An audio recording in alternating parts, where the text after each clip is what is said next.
পরম প্রেমময় শ্রী শ্রী ঠাকুর আমার, পরমারাধ্যা জগজ্জননী শ্রী শ্রী বড়মা, পরম পূজ্যপাদ শ্রী শ্রী বরদা, পরম পূজ্যপাদ শ্রী শ্রী আচার্যদেবের শ্রীচরণে আমার শতকোটি প্রণাম।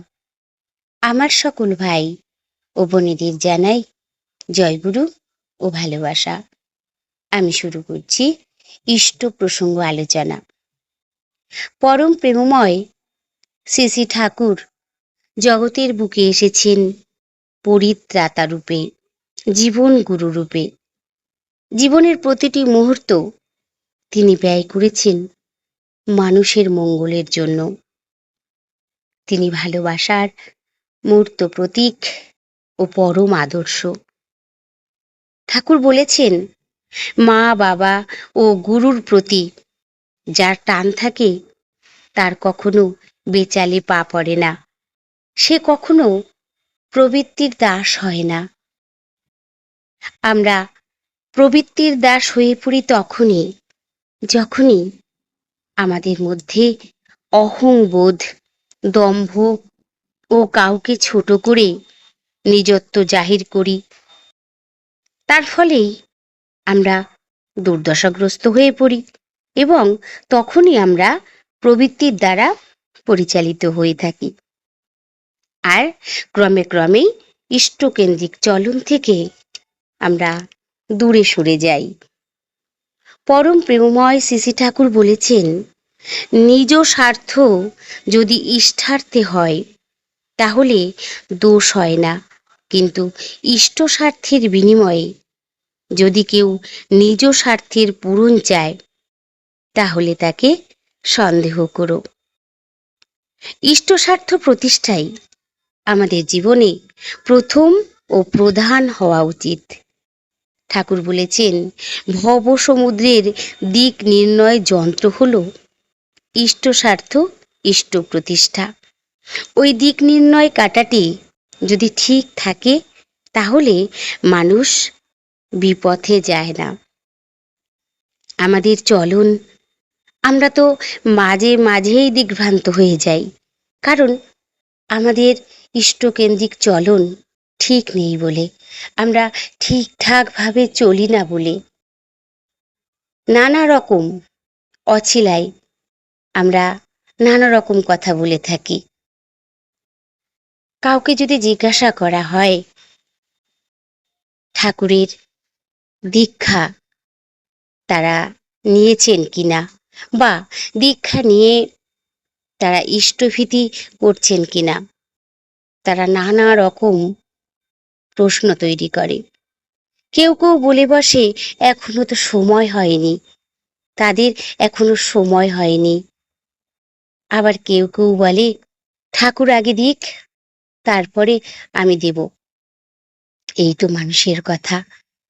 তাই আমরা নিজের স্বার্থের জন্য সব সময় ভাবি। আমাদের স্বার্থ হওয়া উচিত ইষ্ট স্বার্থ। আমরা ইষ্টকে ভালোবাসবো, তাকে জীবনের প্রধান করে তুলব, তবেই তো আমার সব পাওয়া হবে।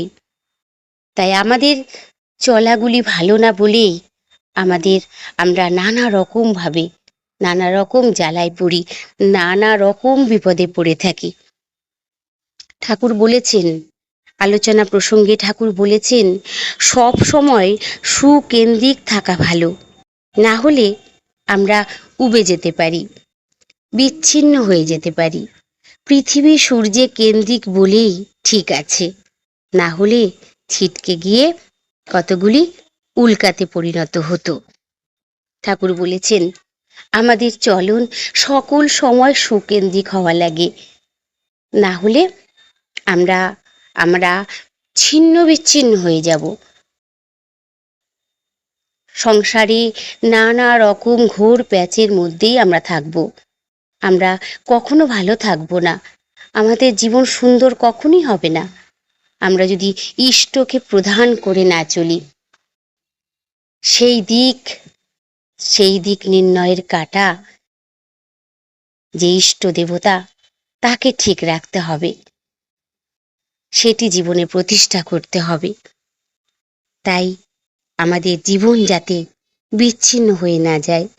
আমরা জীবনে চলার পথে যাতে সকল সময় হোঁচট খেয়ে না পড়ি, যাতে আমরা দিকভ্রান্ত হয়ে না পড়ি, তার জন্য চাই এক জীবন্ত মূর্ত আদর্শ, যার মধ্যে যত জ্ঞান, যত গুণ, যত অনুভূতি, সমস্তটাই সংহত হয়ে আছে।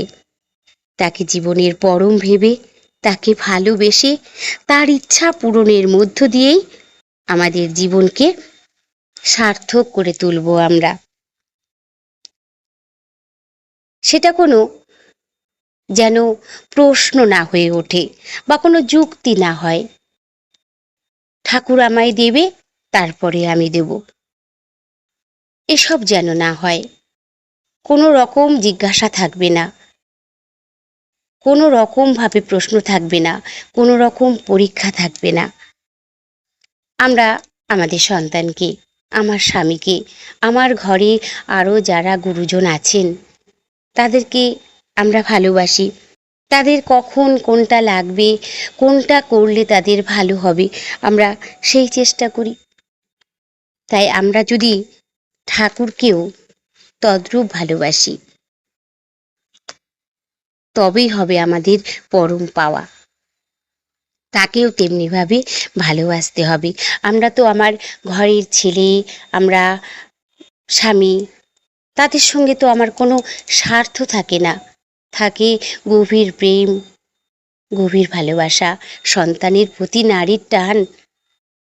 সে সন্তান যদি দুটো বাজে কথা বলেও আমরা কিন্তু কখনো বিমুখ হয়ে থাকি না। যখনই সে এসে মা বলে ডাকলো, সঙ্গে সঙ্গে আমরা সাড়া দিই। মা তো, তাই কোনো স্বার্থ নিয়ে, কোনো রকম প্রশ্ন নিয়ে তাকে আমরা ভালোবাসি না। ঠাকুরকেও তদ্রূপভাবে ভালোবাসতে হবে। পরম প্রেমময় শ্রী শ্রী ঠাকুরকে অনেক পরীক্ষা দিতে হয়েছে। ঠাকুরকে অনেকেই নানা রকমভাবে পরীক্ষা করেছেন, কিন্তু সবাই ফেল হয়ে গেছে, ঠাকুর আমার পাশ হয়ে গেছে। পরম প্রেমময় শ্রী শ্রী ঠাকুর অনেকেই বাজে কথা বলেছে, অনেক অপমান ঠাকুর সহ্য করেছেন, কিন্তু যারা অপমান করেছেন তাদেরকে তিনি আলিঙ্গন করে কাছে নিয়েছেন।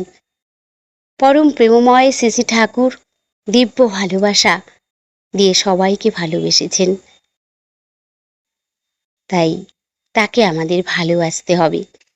আমার জীবনের একজন, আমার জীবনের মালিক যিনি, তাকে অন্তরে প্রতিষ্ঠা করতে হবে, বিশ্বাস নিয়ে, ভক্তি নিয়ে, নিষ্ঠা সহযোগে। পরম প্রেমময় শ্রী শ্রী ঠাকুরকে যারা পেয়েছেন তারা সকলেই ধন্য। তারা জীবনকে সার্থক করে তুলেছেন। আমি তো খুব ভালো আছি, ভীষণ ভালো আছি। আমি সকল সময় বলি, আমি চেষ্টা করি ঠাকুরের নির্দেশিত পথে আমি শুধু চলার চেষ্টা করি, তাতেই আমি এত। তাহলে আমি যদি ঠিকঠাক ভাবে করতে পারতাম, তাহলে না কত। আমরা যে কিভাবে তাকে অনুভব করি, এটা ভাষায় বলা যায় না। কিভাবে তিনি যে আমাদের সকল ডাকে সাড়া দিয়ে থাকেন, সেটা আমরা সৎসঙ্গী যারা গুরু ভাই বোনেরা আছেন সকলেই আমরা বুঝতে পারি। তাই তো ঠাকুরের বাণী, সেই বাণী, স্বার্থ আমার তুমিই শুধু, কোনো প্রয়োজন স্বার্থ নয়। ভর দুনিয়ায় যা হোক না হোক, তোমার অতৃপ্তিই করি যে ভয়। তাই আমার স্বার্থ শুধু ঠাকুর, আমার নেশা যেন শুধু ঠাকুর। আমার পরিবারের সন্তান সন্ততি, আমার প্রতিবেশী, সকলেই যেন ঠাকুর অন্তপ্রাণ হয়ে ওঠে।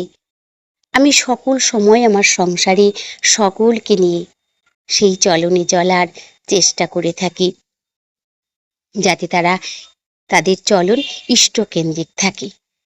তারা যেন ইষ্টকেন্দ্রিক চলনে চলে তারা ভালো থাকে, তাদের চলন যেন কখনোই কুকেন্দ্রিক না হয়ে যায়, তারা যেন কুপথে না চলে যায়।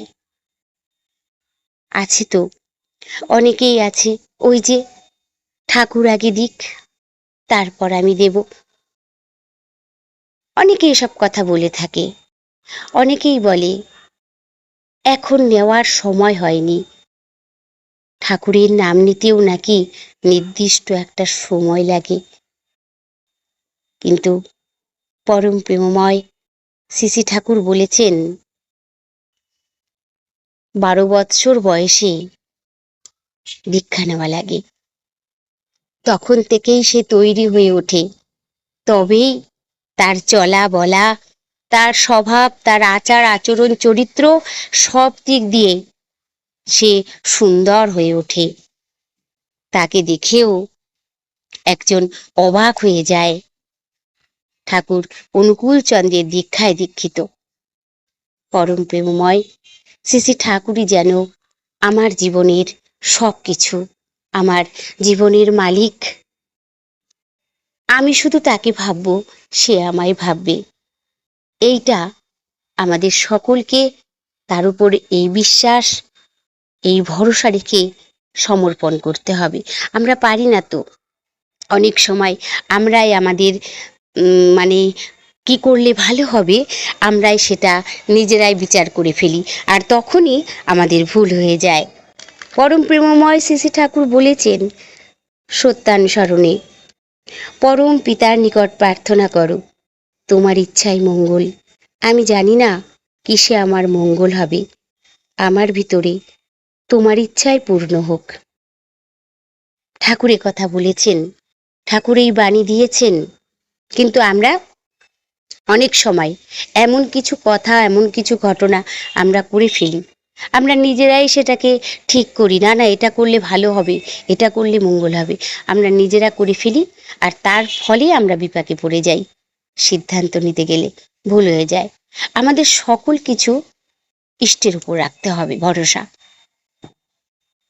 সব কিছু তার উপরে ছেড়ে দিলে আমরা তাহলেই ভালো থাকব। তিনি আমার মঙ্গলাকাঙ্ক্ষী, তিনি সব জানেন যে আমার কিসে মঙ্গল হবে, আমি জানি না। পরম প্রেমময় শ্রী শ্রী ঠাকুর জানেন আমার কিসে মঙ্গল। তাই আমরা তার কথা মতো চলার চেষ্টা করব, তাকে অনুসরণ করে চলার চেষ্টা করব। এটা তো কোনো কঠিন কিছু নয়, যেটা নিলে আমার ভালো হবে। তা আমার ভালো আমি চাইব না? সকল সময় আমার ভালো আমি চাই, আমরা ভালো থাকতে চাই, আমরা ভালো হতে চাই, আমরা বাঁচতে চাই, পারতে চাই। তাহলে তা যেটা নিলে আমার ভালো, এটা তো নাম। আমি শুদ্ধ হচ্ছি, আমার ইষ্ট নাম আমার কানে আসছে, আমার দেহ শুদ্ধ হচ্ছে, আমি তার নাম স্মরণ করে দিন শুরু করছি, তাকে স্মরণ করে দিন শুরু করছি। আর ঠাকুর তো বলেছেন আমি আজ যে টাইমে ইষ্টভীতি করি, পরের দিন সেই টাইম পর্যন্ত তিনি আমার জীবনের গ্যারান্টি নিয়ে নেন। এত বড় আত্মবিশ্বাস, এত বড় ভরসা আর কে দেবেন পরম প্রেমময় ছাড়া, যিনি আমার জীবনের গ্যারান্টি নিয়ে নেন। সকল আপদ বিপদ থেকে তিনি কিভাবে আমাদের রক্ষা করে চলেছেন, তাই কেউ আমরা বুঝি, কেউ বুঝি না। তারা অবুঝ, তারা ঠাকুরকে এখনো জানেন না, এখনো চেনেন না, তাই তারা মাঝে মাঝে নানা রকম প্রসঙ্গ তুলে ধরেন। কিন্তু হতে হবে, মাথা নত হতেই হবে ঠাকুরের কাছে। তাই বারবার তারা বলে তাদের সময় হয়নি, বলে তবু বলি। কেন বলি? সে ভালো থাকবে বলে চেষ্টা করে চলেছি। ঠাকুর বলেছেন যজন যাজন ইষ্টভীতি স্বস্তয়নী সদাচার, এগুলি যদি আমরা ঠিকভাবে করি, আমি আমার পারিপার্শ্বিক সবাই ভালো থাকবো। তাই আমরা সকল সময় সেই চেষ্টা করে চলি। সকলকে বলি, ঠাকুরকে জীবনে পেয়ে ধন্য হয়েছি, তাই আপনিও ধন্য হন। সকল সময় বলি, সে যে কি নাম, কি মধুর নাম, যে পেয়েছে সেই জানে। তাই আসুন আমরা সকলেই তার শ্রীচরণে প্রার্থনা জানাই, যেন চলতে ফিরতে, উঠতে বসতে, আচার আচরণে, চিন্তায় ভাবনায় সকল সময় আমরা যেন ঠাকুরের হয়ে উঠতে পারি, যাতে তার নেশায় ধূম হয়ে উঠি। সবাই ভালো থাকবেন, সুস্থ থাকবেন। আমার ইষ্ট আলোচনা ভালো লাগলে অবশ্যই আমাকে কমেন্ট করে জানাবেন। আমার ইষ্ট কথা শুনতে ভালো লাগে, আমার ইষ্ট কথা বলতে ভালো লাগে, তাই তো বলি। পরম দয়ালে শ্রীচরণে আমি সকলের জন্য করজোড়ে প্রার্থনা করি, দয়াল তুমি সকলকে ভালো রেখো, সুস্থ রেখো, সকলের জীবন সুন্দর ও মধুর হয়ে উঠুক। জয় গুরু, বন্দে পুরুষোত্তমম।